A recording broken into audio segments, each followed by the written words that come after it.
How you doing? This is Melvin Brown. Welcome back to the Melvin Brown Experience. Today is not going to be a topic, but today is going to be another story time.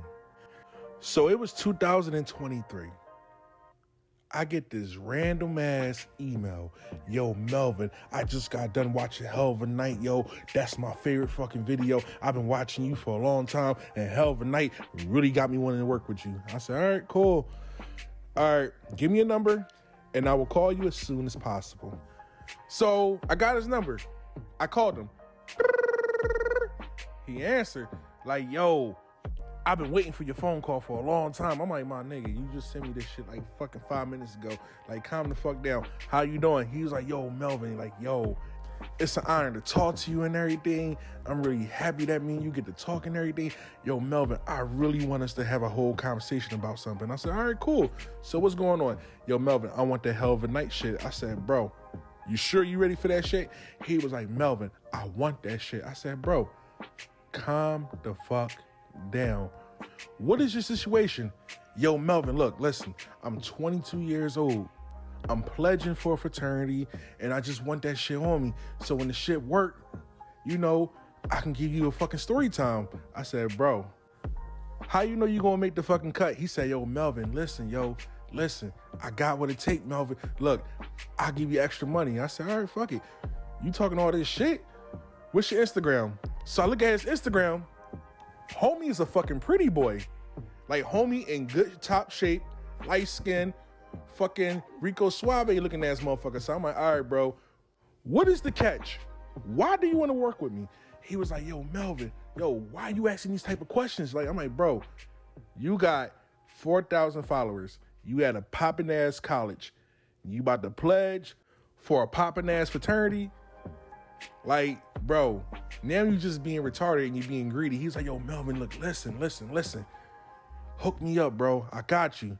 I said, bro, what is the catch? Like, what do you want? Like, bro, once you complete the fraternity process and that probate happened, pussy is gonna get thrown at you. So what is going on, bro? He was like, yo, Melvin, like, look, listen, like, I just want to see how real it is. I'm like, bro, you was a handsome looking ass nigga. You don't need no witchcraft. But the number he threw at me, I said, all right, fuck it. You too persistent. All right, fuck it. I'll take your case. So I took his case, and this case was really powerful. Like, the ritual that I did was beyond Hell of a Night. Like, it was something I put with a little bit of remix into the shit. Something like sugar, spice, and everything nice. So all of a sudden, I do the ritual. So me and this young man, and I got a liking for him. Like, I like his upbringings and everything. Coming from the hood, got a scholarship academically. He's pledging. Everything is looking good for the boy. So I'm like, yo, my man, what you gonna do when this shit manifests? He like, bro, I'm gonna give you the craziest story time. I said, bro, look, when this ritual is over and when it start manifesting, it's going to get real. He was like, Melvin, how real can it get? I said, bro, you're gonna be a master seducer. Like, women is going to want to give it up to you. He was like, from a scale of 1 to 10. I said, bro, that shit gonna at least be about 11.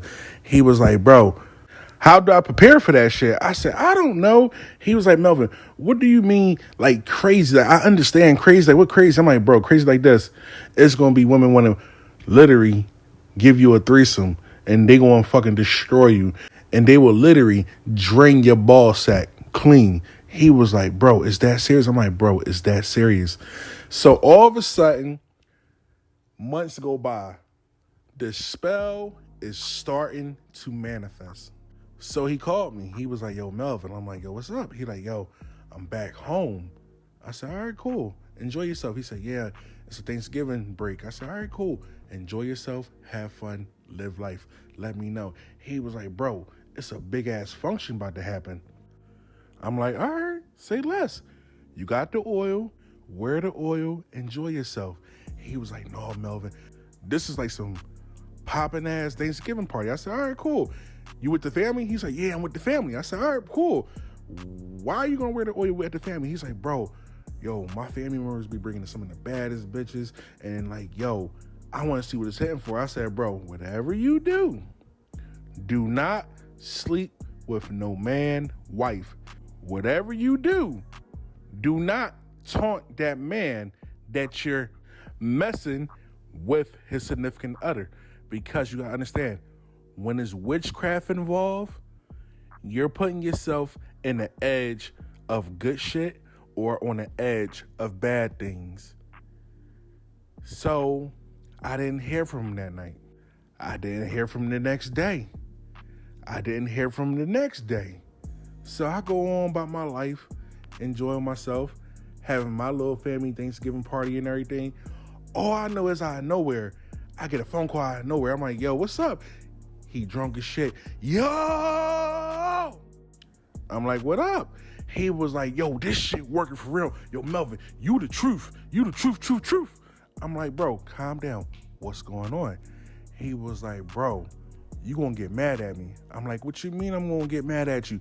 What you do now? He was like, bro, I smash. I said, congratulations. How many girls you smashed? He said, I smashed 3 chicks. I'm like, all right, cool. Who was the other girls? Other girls from high school. And the main story I'm about to tell you is this. I'm like, what it is? He was like, drum roll. I'm like, nigga, I'm a grown ass man. I'm not drum rolling shit. You tell me who it was. He was like, yo, Melvin, you ain't gonna believe this. I'm like, yo, what's going on? He was like, bro, I smashed my cousin baby mama.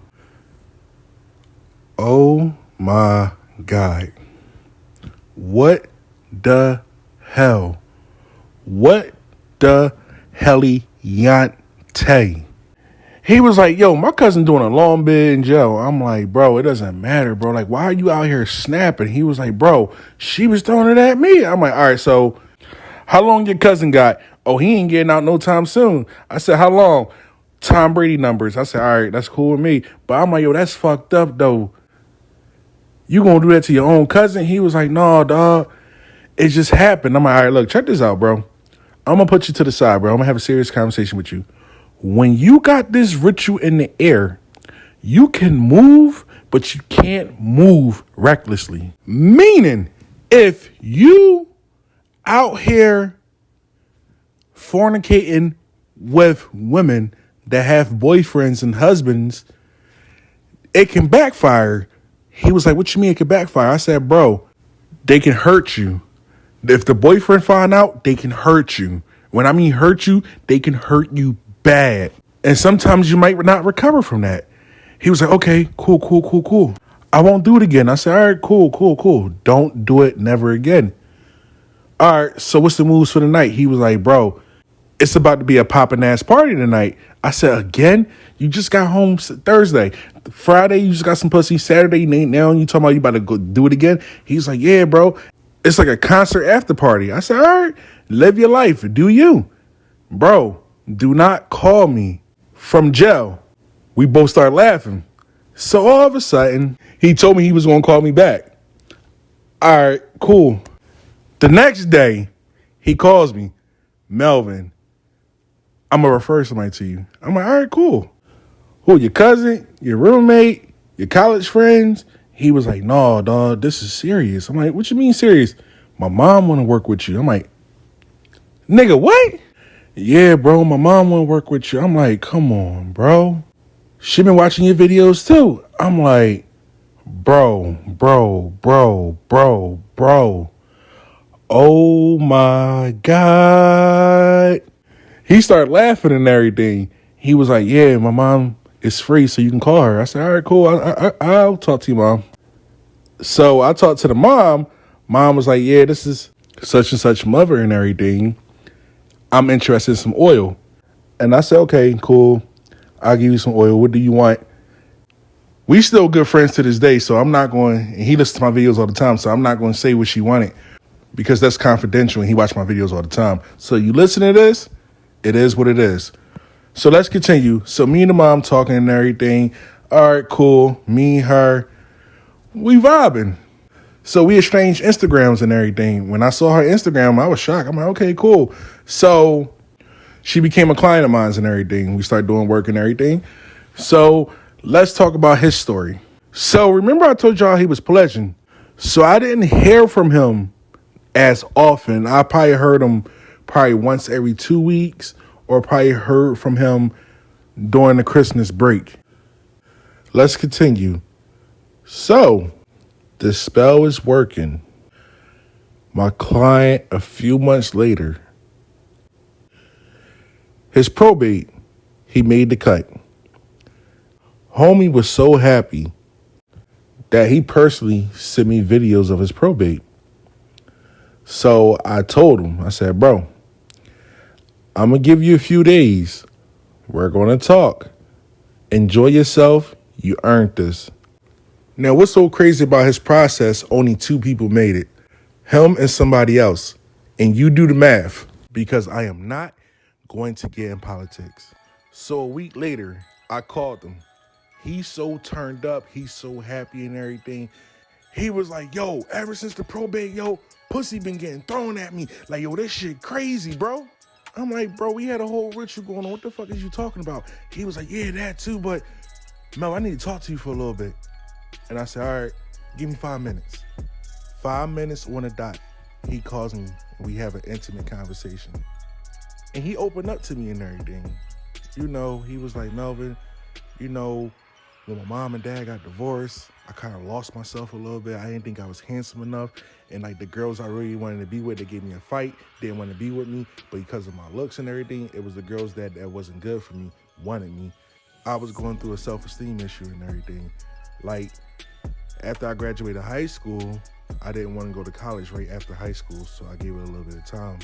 I went to college at 21 years old. So, Melvin, I came from a dark place and everything. And I said, I understand. But, yo, at the end of the day, you are part of fraternity now. You gotta rise above that.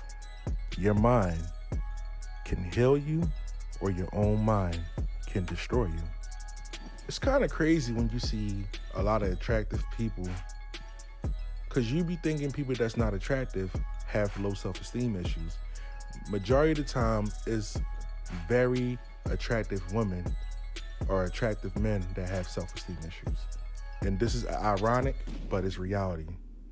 So I gave him motivation. I said, bro, do you have fun? Live life. You part of fraternity now. Enjoy your moment. Embrace the moment. He was like, yo, Melvin, I can't tell the difference. I'm like, what you mean?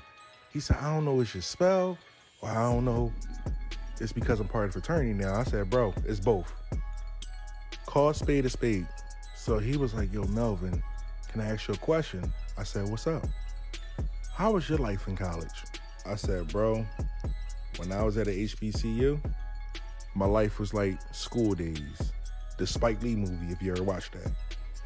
When I transferred, that's when I really, really saw college and freedom and fun. He was like, Melvin, what you mean? I said, bro, my life was like American Pie, Blue Mountain State, Project X on crack. Bro, I caught mono 3 times at that school.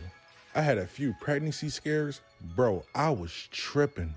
But when I was in college, bro, when I went to that white school, my mindset became higher learning. He was like, bro, that's my favorite movie. Bro, what you mean by that? I said, bro, when I got there, I was Omar Epps. When I seen the racism, I became Busta Rhymes. Like, I was crashing the fuck out. But when I joined the Black Student Union, I got wised up. But it's not about my life in college. And he was like, yo, bro, like, I swear, bro, I'm going to live it up. I say, yo, live it up, but be cautious. Be careful, because you had a whole white school, bro. You in a popping ass fraternity. Black fraternity is that. You can't be moving the way how you want to move. Like, that was 2013 and 14. You moving like that in 2025? Oh, it's going to be some problems. He was like, any other advice, Melvin? I'm like, bro, what's up with the white girls? He was like, bro, they want it. And I paused for a minute and I told him, I said, bro, be careful, bro. Be careful. He was like, bro, I think I know what you're talking about. I said, bro, if she got a boyfriend, if a white girl got a boyfriend and she want to cheat on him to fuck on you, bro, you better best believe after you fuck, she gonna regret that shit. And then the next day, public safety will be knocking at your door, putting handcuffs on you. Now, y'all understand what I'm saying? Just go with the flow. Let's continue. So, I was hearing from this man for weeks and weeks and weeks. He was just always giving me updates. He out here being a little slut bucket. He getting his grades back up. He living life. He meeting the right people. Blase, blase. Things is looking good for him. So, in the summertime, he out here fucking everything and everything out here fucking him. Every girl was looking for him. Every girl wanted something. Even his mom girlfriend wanted parts of him. So, 2024, he returns back to school. So, my job is done. The shit is working. He don't need my help no more. And you know, I gave him a little pep talk and shit on some mentor shit. And I say, yo, enjoy yourself. I ain't hear from this man. It was August, I didn't hear from him. September, I didn't hear from him. October, I get a phone call. Answer, because I ain't hear from him in a long time. I'm like, yo, bro, what's up? Yo, Melv, I need you to hex somebody. I'm like, the fuck you talking about, hex somebody? He was like, yo, dawg, boy over here talking cash money shit. I'm like, hold up, what the fuck is going on? Yo, dawg, we was throwing a basketball tournament and shit, you know, he was talking shit on the court, so I started talking shit back to him and everything. And next thing you know, we got in a little scuffle and shit. I'm like, nigga, I'm not throwing no fucking hex at nobody over some testosterone shit. And I hate this shit because that is a nigga moment, my nigga. What are you trying to do? Was there a lot of women at that basketball event? He was like, yes. And I'm not the smartest man in the world, but when there's a lot of women, men ego and pride come out. So, you know, testosterone, pride and ego lead to a fist fight. And, you know, they thinking they gonna get a girl. So I'm like, yo, be honest, don't lie to me. Was you showing off? He was like, yeah. I said, bro, stop trying to impress pussy, my nigga. You don't need to impress pussy, my nigga. You in part of this fraternity. Women throwing themselves at you and everything. You got this banging ass ritual I did for you. You don't need nothing to worry about. He was like, no, dog, it's just the fucking principle and shit. This, that, and the third. I'm like, meditate, calm down. Live your life. So I successfully talk him out of the whole situation because it's petty as fuck. So a few months go down the line. All I know is he calls me again. I'm like, yo, what's up? He was like, yo, I'm trying to talk to shorty right here. I'm like, yo, who the shorty? He was like, I don't know, bro. Yo, put a spell in there so I can get some leverage. I'm like, no, I'm not throwing a spell. That's kind of rapey. He was like, no, bro. Like, yo, just throw one. I'm like, no, I'm not doing it. Just talk to her. He was like, all right, cool. I'll call you back. I said, all right, live your life. I ain't heard from that man in a few weeks. All I know is out of nowhere, I wake up, I get a text message out of nowhere. It's a fucking video. My dumbass client holding the camera, talking shit. And on the other end, you see a lot of people holding the dude back. Now, I couldn't see the object at the time what the fuck he was holding, but shit was about to get dangerous. And he was saying a lot of explicit languages about a certain individual woman. Like, that's why I fucked your bitch. When I heard that, I just knew he didn't listen. When I told him one thing, he wasn't even paying attention. It went in his ear and went out the other ear. So I'm like, you know what? I don't know what the fuck is going on. I text him. I said, yo, TF, that stand for the fuck. He was like, bro. I'm like, bro, what do he have in his hand? He was like, bro, homie got a knife. I'm like, all right, is you out the way? He was like, yeah. So I called him. I said, yo, so what's going on? Talk to me. He was like, bro, remember that time I wanted you to put a hex on that nigga? I said, yeah. That's him. I said, all right, cool. Y'all still beefing about a basketball game? He was like, nah, I fucked this bitch out of retaliation. I'm like, you know, sadly, I'm going to have to put you on suspension. He was like, suspension? I'm like, yeah. I told you, don't go out there enticing fucking people. Did you fuck his bitch? He was like, yeah. I'm like, you see? And you went to, and what happened? Did you go to his face and say you fucked his bitch? He was like, yeah. I'm like, you know what? Bro, look, you on suspension, bro. You gonna get yourself hurt. That's just an example how real it can get. I told you, Don't put yourself in danger. And you put yourself in danger because of your fucking pride and ego. So I put him on suspension. I ain't want to hear from him. Out of nowhere, 2 hours later, his mom called me like, yo, why you put my son on suspension? He gave you good money. I said, bro, I can't disclose that type of information. She was like, that's my son. I said, at the end of the day, he has different spiritual needs. You have different spiritual needs. I can't get in details of everything. She said, Melvin, I understand. I ain't hear from her. He on suspension. And you remember this story because I'm telling you stories. I called you last week and told you I was going to tell you a story finally. So he used to call me like, yo, Melvin, I'm still suspended. I'm like, yep, click block.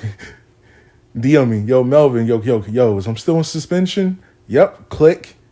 I had to put him on mute or do not disturb because, yo, he did some wild shit. So probably within 3 weeks, I took him off of suspension and everything. We got cool again. He was happy. So spring fling happens. Or that's what we used to call it. Spring break weekend. That's when the alumni come and it's a big ass party. I ain't hear from him, but I'm looking at his Snapchat. He living life to the fullest. They just partying, drinking games, just living life. Later that morning, I get a FaceTime. I answer it. I'm like, bro, what's up? Then I look at his shit. I'm like, my nigga, why are you wearing a hospital gown? You got alcohol poison? He shook his head and said, nah. I said, what happened? You passed out? Nah. He flips the camera around and all I'm seeing is blood, patches, and stitches in certain parts of his body that I'm not going to get in details with. So I said, what happened? He's sitting there, can't say a word to me. And I said, bro, what happened?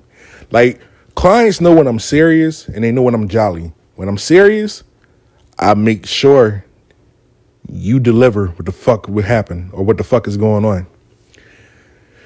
Basically, he got stabbed. He didn't get stabbed because on some dumb drunk shit. He got stabbed by the same dude in that video of him and Tyson that he had sex with that woman. That man waited for a month or some months or a month and some quarters to get back at him and got him back at a house party out of retaliation. This is what I mean why you should listen to your spiritual worker. This what I mean when you talk to a spiritual worker, you either record that phone call or you take goddamn notes because that could have been deadly. And the way how he stabbed that man, I'm surprised he did not hit no arteries or puncture his lung because he was poked up a few times. Thank God he survived. I'm not going to get in details of the court case. But when you do a spell, there's always going to be positive outcomes. And if you want to play with spirits or tug of war with something, you're going to get some negative consequences. And you know, I don't care if pride and ego involved when y'all get these general attraction works. When you go out there and you live your life, you live your life. You don't go out there and do dumb shit. And that shit humbled the hell out of him.